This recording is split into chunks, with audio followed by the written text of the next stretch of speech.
경남 해안가 공단마을. 바닷바람은 소금기와 기름 냄새를 함께 실어 날랐습니다.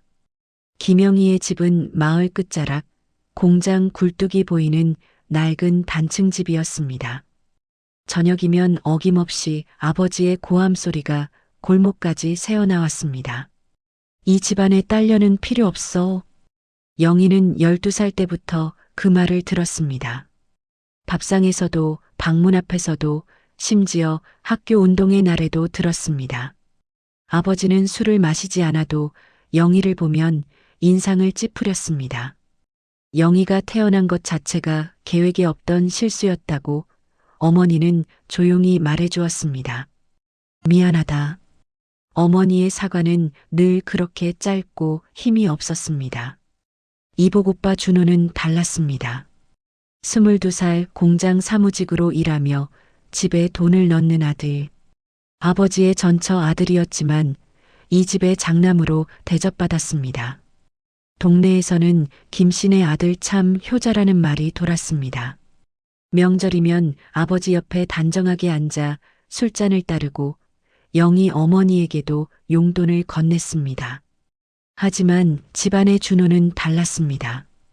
그의 눈빛은 밤이 되면 변했습니다. 영희가 거실을 지나갈 때, 부엌에서 설거지를 할 때 그의 시선이 따라왔습니다. 끈적하고 무거운 시선. 영희는 그것이 무엇을 의미하는지 정확히 알지 못했습니다. 단지 불편했고 두려웠습니다. 영희야, 오빠 방에 책 좀 가져다 줘. 작은 심부름들이었습니다. 거절할 수 없는 것들이었습니다. 영희는 그때마다 숨을 참고 빨리 볼일을 마쳤습니다. 하지만 준호는 점점 더 가까이 다가왔습니다. 어깨에 손을 얹고 머리를 쓰다듬고 농담이라며 허리를 감싸기 시작했습니다. 오빠 싫어요. 영희가 말했을 때 준호는 웃었습니다. 뭐가 싫어? 오빠가 귀여워서 그런 건데. 그의 목소리는 부드러웠습니다. 하지만 눈은 웃지 않았습니다. 영희는 어머니에게 말했습니다. 조심스럽게 돌려서 말했습니다. 어머니는 설거지하던 손을 멈추고 영희를 바라봤습니다. 그리고 한숨을 쉬었습니다. 오빠가 장난치는 거겠지. 너무 예민하게 받아들이지 마라. 엄마, 저 진짜 무서워요. 쉿. 아버지 들으면 또 야단이야. 내가 오해하는 거야. 어머니는 다시 설거지를 시작했습니다. 물 흐르는 소리가 대화를 덮었습니다. 영희는 그날 이 집에서 자신을 지켜줄 사람은 아무도 없다는 걸 깨달았습니다. 밤이 깊어졌습니다. 영희는 이불을 머리끝까지 덮고 숨을 죽였습니다. 복도에서 발소리가 들렸습니다. 천천히 조심스럽게 다가오는 발소리. 영희의 방문 앞에서 멈췄습니다. 문고리가 천천히 돌아갔습니다. 영희는 눈을 감았습니다. 소리 없이 울었습니다. 14살 소녀가 할 수 있는 건 그것뿐이었습니다. 바닷가 마을의 밤은 고요했습니다. 파도 소리만이 규칙적으로 들려왔습니다. 영희의 몸이 이상해진 건 그의 여름이었습니다. 아침마다 속이 뒤집혔고 냄새에 민감해졌습니다. 생리가 2달째 하지 않았습니다. 가슴이 아프고 배가 묵직해지면서 영희는 알았습니다. 보건실 선생님이 건네준 임신 테스트기. 2줄이 선명하게 떴습니다. 영희는 변기에 앉아 한참을 울었습니다. 14살. 중학교 2학년. 아직 교복이 헐렁한 나이였습니다. 엄마. 저녁 부엌에서 영희가 불렀습니다. 어머니는 김치찌개를 끓이고 있었습니다. 영희는 떨리는 손으로 테스트기를 내밀었습니다. 이게 뭐니? 어머니의 얼굴이 하얗게 질렸습니다. 오빠가 계속 입 닥쳐. 아버지한테 들키면 우리 다 죽어. 어머니의 목소리는 비명에 가까웠습니다. 영희는 무릎이 꺾였습니다. 그럼 저 어떡해요? 몰라. 일단 아무한테도 말하지 마. 어머니는 영희를 일으키지 않았습니다. 사흘 후 아버지가 알았습니다. 이 더러운 년이. 아버지의 주먹이 영희의 뺨을 후려쳤습니다. 귀에서 윙 소리가 났습니다. 누구냐? 누구 새끼냐? 준호가 거실 문을 열고 들어왔습니다. 아버지는 준호를 보고 소리쳤습니다. 준호야, 내 동생 좀 봐라. 준호는 영희를 내려다봤습니다. 잠시 침묵이 흘렀습니다. 동네 슈퍼 아들이요. 뭐? 최민수? 걔 맨날 영희한테 찝쩍거렸어요. 영희는 눈을 크게 떴습니다. 최민수는 같은 학교 3학년. 영희와 말 한 번 제대로 나눈 적 없는 아이였습니다. 오빠, 그게 아니. 닥쳐. 아버지의 발길질이 영희의 옆구리를 찼습니다. 아버지와 준호는 최민수네 집으로 갔습니다. 영희는 방에 갇혔습니다.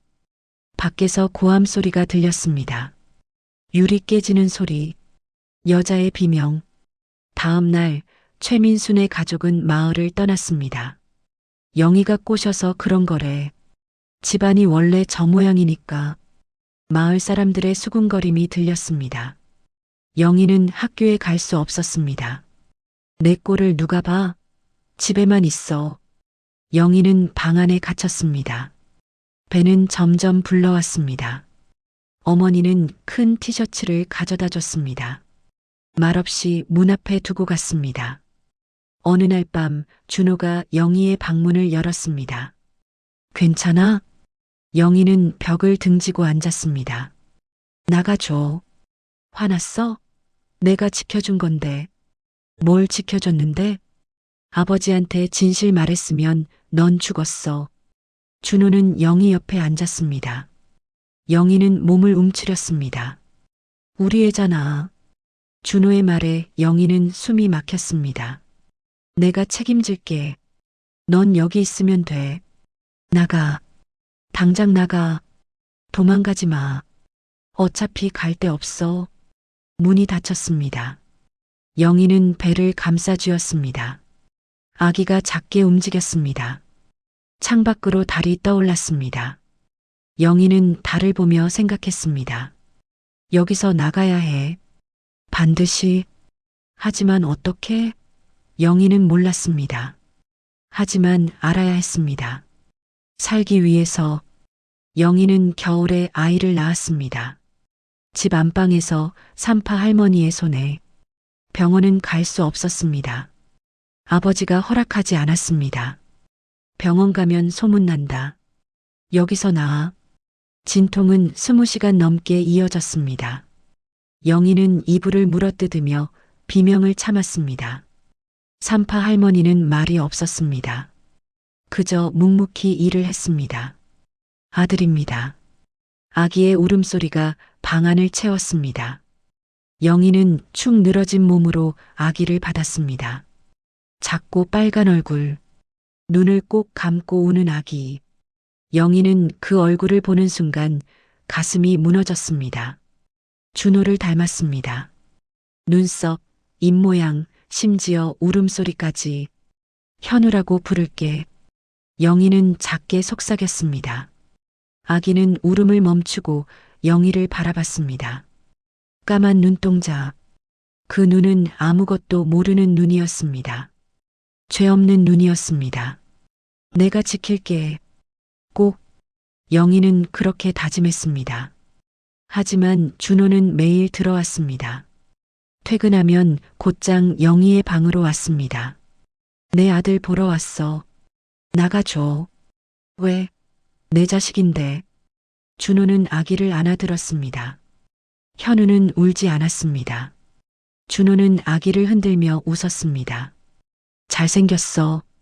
나 닮아서. 영희는 주먹을 쥐었습니다. 하지만 아무것도 할 수 없었습니다. 준호는 매번 우유값을 놓고 갔습니다. 기저귀를 사다 줬습니다. 아버지 몰래 영희에게 옷을 사다 줬습니다. 고마워할 줄 알아야지. 필요 없어. 영희야, 현실을 봐. 너 혼자 애 키울 수 있어? 준호의 말은 맞았습니다. 영희에게는 돈도 없었고 갈 곳도 없었습니다. 15살. 학교도 중퇴했습니다. 마을 사람들은 영희를 손가락질했습니다. 어느 날 영희는 결심했습니다. 새벽 4시 영희는 현우를 업었습니다. 작은 가방에 옷 몇 벌과 통장을 챙겼습니다. 어머니가 몰래 만들어준 통장. 10만 원이 들어 있었습니다. 문을 조심스럽게 열었습니다. 복도는 고요했습니다. 영희는 숨을 죽이고 현관으로 갔습니다. 신발을 신으려는 순간 어딜 가? 준호였습니다. 거실 소파에 앉아 있었습니다. 담배를 피우고 있었습니다. 물었잖아. 어딜 가냐고. 상관없잖아. 현우 데리고. 영희는 대답하지 않았습니다.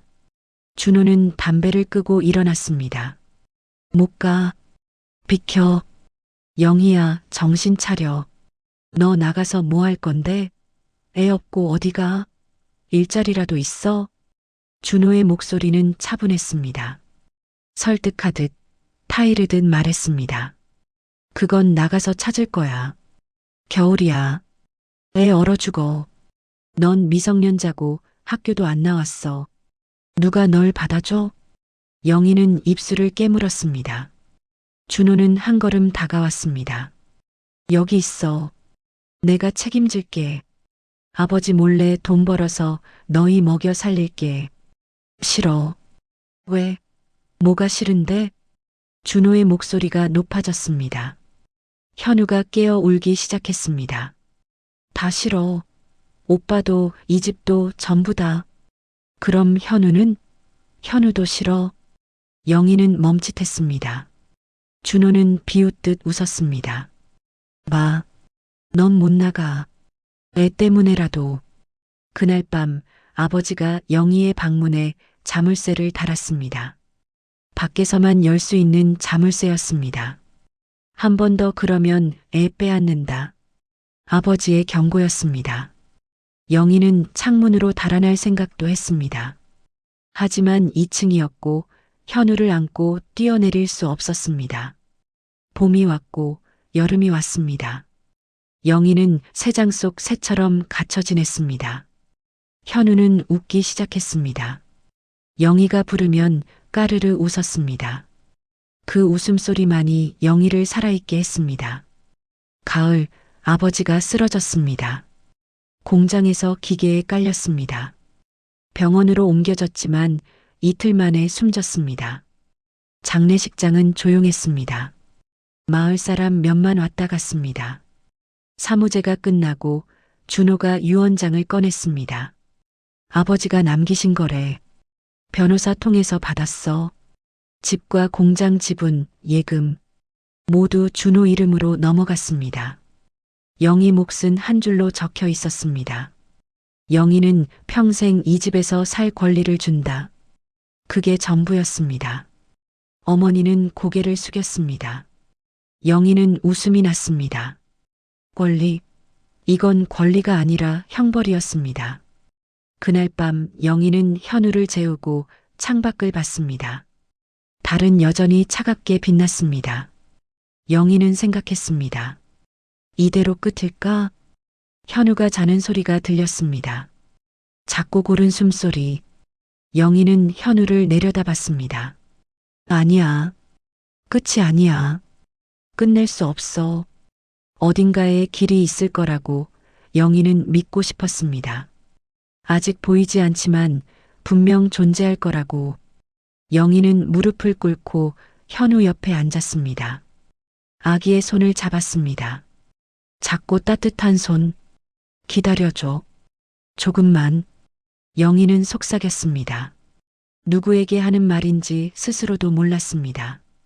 현우에게, 자신에게, 혹은 아직 오지 않은 미래에게. 바람이 불었습니다. 창문이 덜컹거렸습니다. 영희는 눈을 감았습니다. 그리고 기도했습니다. 처음으로 기도는 응답받지 못하는 줄 알았습니다. 하지만 어느 일요일 문이 열렸습니다. 영희야, 교회 가자. 어머니였습니다. 아버지가 죽은 후 처음으로 영희 방문을 연 것이었습니다. 준호는 출장 중이었습니다. 교회요? 응. 나 혼자 가기 심심해서. 어머니의 목소리는 떨렸습니다. 영희는 현우를 안고 일어났습니다. 마을 끝 작은 교회였습니다. 신도는 20명 남짓. 영희는 제일 뒤에 앉았습니다. 찬송가 소리가 조용히 울렸습니다. 영희는 가사를 몰랐지만 멜로디가 마음을 적셨습니다. 예배 후 권사님이 다가왔습니다. 처음 보는 얼굴이네요. 네, 저 영희예요. 아, 김 집사님 딸. 소문 들었어요. 영희는 고개를 숙였습니다. 권사님은 영희의 손을 잡았습니다. 힘들었지? 그 한마디에 영희의 눈에서 눈물이 났습니다. 권사님은 아무 말 없이 영희를 안아줬습니다. 낯선 사람이었지만 그 품은 따뜻했습니다. 다음 주에도 와요. 같이 기도해요. 영희는 고개를 끄덕였습니다. 그날부터 영희는 매주 교회에 갔습니다. 현우는 아이들과 놀았습니다. 영희는 예배 시간에 눈을 감고 기도했습니다. 무엇을 빌어야 할지 몰랐지만 그저 간절했습니다. 어느 날 권사님이 영희를 불렀습니다. 잠깐만 얘기 좀 하자. 두 사람은 교회 뒷뜰에 앉았습니다. 권사님은 현우를 보며 물었습니다. 저의 아빠는? 영희는 대답하지 못했습니다. 권사님은 기다렸습니다. 한참의 침묵 후 영희가 입을 열었습니다. 말해도 안 믿으실 거예요. 해봐요. 영희는 떨리는 목소리로 말했습니다. 처음부터 끝까지 오빠의 일, 아버지의 폭력, 최민수 집안의 일, 모두. 권사님은 듣고만 있었습니다. 표정은 변하지 않았습니다. 영희의 이야기가 끝나자 권사님은 한숨을 쉬었습니다. 믿어요. 네, 나도 겪었거든. 삼촌한테. 권사님의 말에 영희는 눈을 크게 떴습니다. 14살 때 아무도 안 믿어줬어. 엄마도 아빠도. 결국 혼자 도망쳤지. 서울로. 그래서 살아남았어. 너도 살아남을 수 있어. 권사님은 영희의 손을 꼭 쥐었습니다. 어떻게요? 저 아무것도 없어요. 돈도 학교도 갈 데도. 있어. 방법은 있어. 권사님은 작은 봉투를 꺼냈습니다. 이거 받아. 이게 뭐예요? 버스표 살 돈. 그리고 서울 주소. 내 친구가 하숙집해. 석 달은 공짜로 있을 수 있어. 영희는 봉투를 보며 떨었습니다. 왜 저한테 이러세요? 내 딸이 내 자리에 앉을까봐 두려워서. 권사님의 목소리는 단호했습니다. 세상에는 내 잘못이 아닌데 내가 짊어진 짐들이 있어. 그건 내려놔야 해. 안 그러면 평생 짓눌려 살아. 하지만 오빠가 절 놔주지 않을 거예요. 그래서 빨리 가야지. 주저하면 못 가. 영희는 봉투를 받았습니다. 손이 떨렸습니다. 언제요? 이번 주. 목요일 새벽. 준호 씨 야간 근무 들어가는 날이잖아. 권사님은 영희의 일정을 꿰뚫고 있었습니다. 감사합니다. 고맙긴. 잘 살아. 그게 복수야. 두 사람은 한참을 말없이 앉아 있었습니다. 바람이 불었습니다. 현우가 멀리서 웃으며 놀고 있었습니다. 목요일 새벽. 영희는 가방을 챙겼습니다. 옷 서너 벌, 통장, 현우 기저귀. 그게 전부였습니다. 문을 열려는 순간 어머니가 나타났습니다. 엄마. 쉿. 어머니는 영희의 입을 막았습니다. 그리고 손에 든 봉투를 건넸습니다. 이거 가져가. 이게 뭐예요? 내 숨겨둔 돈. 많지 않지만. 영희는 봉투를 열어봤습니다. 5만 원짜리 몇 장. 어머니가 평생 모은 돈일 거였습니다. 엄마는요? 나는 괜찮아. 하지만 뒤돌아보지 마라. 어머니의 목소리가 갈라졌습니다. 애는 꼭 살려라. 여기서 키우면 안 돼. 준호가 놔주지 않을 거야. 엄마도 같이 가요. 못 가. 나는 여기서 끝이야. 근데 넌 아니잖아. 어머니는 영희를 안았습니다. 짧고 서툰 포옹이었습니다. 미안해. 엄마가 못나서. 엄마, 잘 살아. 그게 내 소원이야. 어머니는 영희를 밀어냈습니다. 영희는 현우를 꼭 안고 집을 나섰습니다. 뒤돌아보지 않았습니다. 버스 정류장까지 걸었습니다. 새벽 공기는 차가웠습니다. 현우는 영희 품에서 잠들어 있었습니다. 버스가 왔습니다. 서울행 고속버스.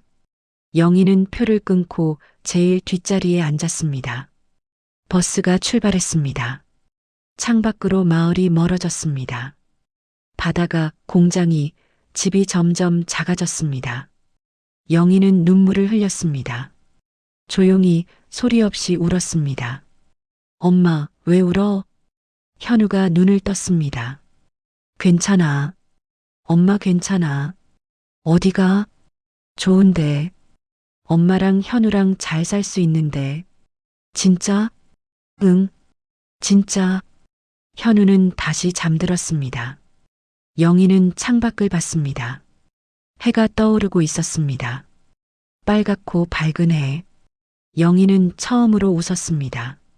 무섭지만 희망적인 미소였습니다. 이제 시작이야. 버스는 계속 달렸습니다. 앞으로, 앞으로 새로운 곳을 향해. 서울역에 내렸을 때 영희는 두려웠습니다. 사람들은 빠르게 걸었고 소리는 시끄러웠습니다. 현우는 영희의 품에서 울었습니다. 영희는 권사님이 적어준 주소를 꺼냈습니다.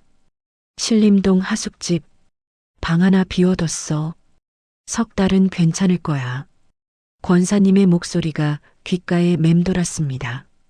하숙집은 좁았습니다. 4평 남짓한 방. 화장실은 공용이었습니다. 하지만 자물쇠는 안에 있었습니다. 영희는 문을 잠그고 바닥에 주저앉았습니다. 다 괜찮을 거야. 영희는 현우에게 말했습니다. 현우는 울음을 멈추고 영희를 빤히 보았습니다. 일은 쉽게 구해졌습니다. 식당, 공장, 청소, 가리지 않았습니다. 낮에는 현우를 하숙집 주인 할머니에게 맡기고 밤에는 편의점에서 일했습니다. 잠은 4시간, 밥은 하루 2끼. 그렇게 버텼습니다. 아가씨, 힘들지? 식당 주인 아주머니가 물었습니다. 괜찮아요. 거짓말. 얼굴에 다 써 있어. 근데 억세네, 참. 아주머니는 반찬을 더 싸주었습니다. 말없이 건네는 손길이 따뜻했습니다. 겨울이 다시 왔습니다. 영희는 검정고시 책을 샀습니다. 편의점 야간 근무 중에 조금씩 공부했습니다. 손님이 없을 때 영희는 수학 문제를 풀었습니다. 왜 공부해요? 편의점 주인이 물었습니다. 그냥 해야 할 것 같아서요. 기특하네. 힘내요. 영희는 고개를 숙여 인사했습니다. 검정고시에 합격했습니다. 영희는 증명서를 받아들고 울었습니다. 하숙집 방에서 혼자 소리 없이 울었습니다. 현우는 옆에서 영희를 올려다봤습니다. 엄마 왜 울어? 3살이 된 현우가 물었습니다. 기뻐서. 기쁘면 웃는 거 아니야? 영희는 웃었습니다. 눈물을 닦고 웃었습니다. 그래, 맞아. 웃는 거야. 시간이 흘렀습니다. 현우는 초등학교에 입학했습니다. 영희는 식당에서 주방 보조로 정규직이 되었습니다. 월급은 많지 않았지만 안정적이었습니다. 엄마, 나 아빠 없어? 어느 날 현우가 물었습니다. 영희는 손을 멈췄습니다. 응. 친구들은 다 아빠 있던데. 미안해. 괜찮아. 엄마 있으니까. 현우는 영희를 안았습니다. 영희는 현우를 꼭 껴안았습니다. 가슴이 먹먹했습니다. 중학교 입학식 날 영희는 현우 손을 잡고 교문 앞에 섰습니다. 떨려? 응. 근데 괜찮아. 잘할 거야. 엄마도 학교 다녀. 영희는 고개를 저었습니다. 엄마는 일해야지. 나중에 내가 돈 많이 벌면 엄마 학교 보낼게. 현우가 웃으며 말했습니다. 영희도 웃었습니다. 그래, 기대할게. 현우는 교문 안으로 들어갔습니다. 영희는 한참을 서서 지켜봤습니다. 현우의 뒷모습, 곧게 편 어깨. 영희는 생각했습니다. 잘 크고 있어. 어느 봄날 영희는 편지를 받았습니다. 경남에서 온 편지였습니다. 어머니의 글씨였습니다. 영희야, 잘 지내니? 준호가 결혼했다. 내가 궁금하다고 물어봤지만 말 안 해줬어. 그게 나을 것 같아서. 나는 괜찮다. 걱정 마. 내가 잘 살기를 바란다. 짧은 편지였습니다. 영희는 편지를 접었습니다. 답장은 쓰지 않았습니다. 쓸 말이 없었습니다. 아니, 쓰고 싶지 않았습니다. 현우는 고등학생이 되었습니다. 키가 영희보다 커졌습니다. 목소리도 굵어졌습니다. 엄마, 나 대학 갈래. 그래. 가자. 장학금 알아볼게. 엄마는? 뭐? 엄마는 꿈 없어? 영희는 멈칫했습니다. 꿈. 오랫동안 생각해 본 적 없는 단어였습니다. 있지. 뭔데? 너 잘 키우는 거. 그건 꿈이 아니라 현실이잖아. 현우가 웃었습니다. 영희도 웃었습니다. 그래, 맞네. 그날 밤 영희는 오랜만에 거울을 봤습니다. 35의 얼굴. 주름이 생겼고 머리카락에 흰머리가 섞였습니다. 하지만 눈빛은 달랐습니다. 예전의 영희와 달랐습니다. 나 잘 살았어. 영희는 거울 속 자신에게 말했습니다. 현우가 대학에 합격했습니다. 공대였습니다. 장학금도 받았습니다. 영희는 입학식에 갔습니다. 현우는 새 교복 안이 새 옷을 입고 웃었습니다. 엄마, 고마워. 뭐가? 낳아줘서, 키워줘서, 포기 안 해줘서. 현우의 말에 영희는 눈시울이 뜨거워졌습니다. 나도 고마워.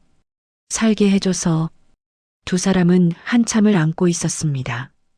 봄바람이 불었습니다. 어느 날 영희는 바다에 갔습니다. 서울 근처 작은 해변이었습니다. 파도 소리가 들렸습니다. 옛날 그 소리와 같았지만 다르게 들렸습니다. 영희는 바다를 보며 생각했습니다. 나는 탈출했어. 감옥에서, 이름에서, 과거에서. 영희는 이제 그냥 영희였습니다. 누군가의 딸도 누군가의 동생도 아닌 현우의 엄마이자 자기 자신이었습니다. 파도가 밀려왔습니다. 영희는 신발을 벗고 물에 발을 담갔습니다. 차가웠습니다. 하지만 기분이 좋았습니다. 영희는 웃었습니다. 살아있네. 바람이 머리카락을 날렸습니다. 영희는 눈을 감았습니다. 그리고 천천히 숨을 쉬었습니다. 그것으로 충분했습니다.